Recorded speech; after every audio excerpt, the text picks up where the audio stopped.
শোবিজের ঝলমলে দুনিয়া ছেড়ে ইসলামের ছায়াতলে ফিরে আসা এটা নতুন কিছু নয়। দেশ বিদেশের অনেক তারকাই এই পরিবর্তনের সাক্ষী। এবার সেই পথেই দেখা গেল আলোচিত শিশুশিল্পী সিমরিন লুবাবাকে। কখনো বিতর্ক, কখনো ট্রলের শিকার, সময়ের পরিক্রমায় নেটিজেনদের মাঝে আলোচিত এক নাম হয়ে উঠেছিলেন লুবাবা। তবে এখন এক নতুন রূপে ধরা দিয়েছেন তিনি। আমি সিমরিন লুবাবা। সো আমাদের রোজা কেন রাখতে হয়? আচ্ছা, এই ভিডিওটা কিন্তু যারা জানে তো আলহামদুলিল্লাহ, কিন্তু যারা জানেননি তাদেরকে আমি বলছি।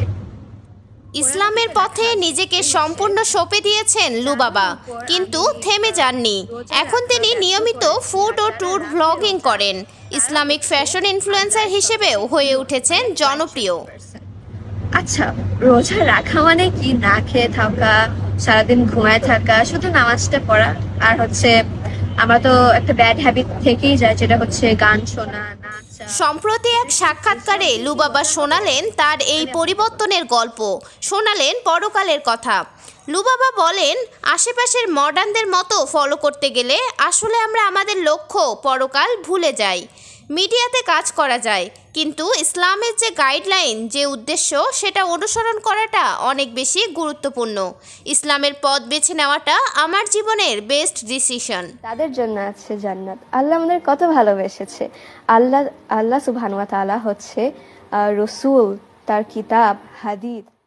লুবাবার পরিবর্তন দেখে অনেকেই অনুপ্রাণিত হচ্ছেন। তার এই যাত্রা অনেকের জন্যই হতে পারে এক নতুন পথের দিশা। তিনি যেমন বলছেন, আমরা যেন দুনিয়ার চাকচিক্যের আড়ালে আসল লক্ষ্য ভুলে না যাই। কভার করবা, দেখবা ততটা হচ্ছে ফ্রি লাগে। আর মানুষকে ইমপ্রেস করে লাভ কি? তুমি যদি আল্লাহ যে তোমাকে বানিয়েছে তাকে যদি তুমি তার কথার মতন যদি তুমি না চলো। মিরাতুন জান্নাত, বিজনেস বাংলাদেশ নিউজ ডেস্ক।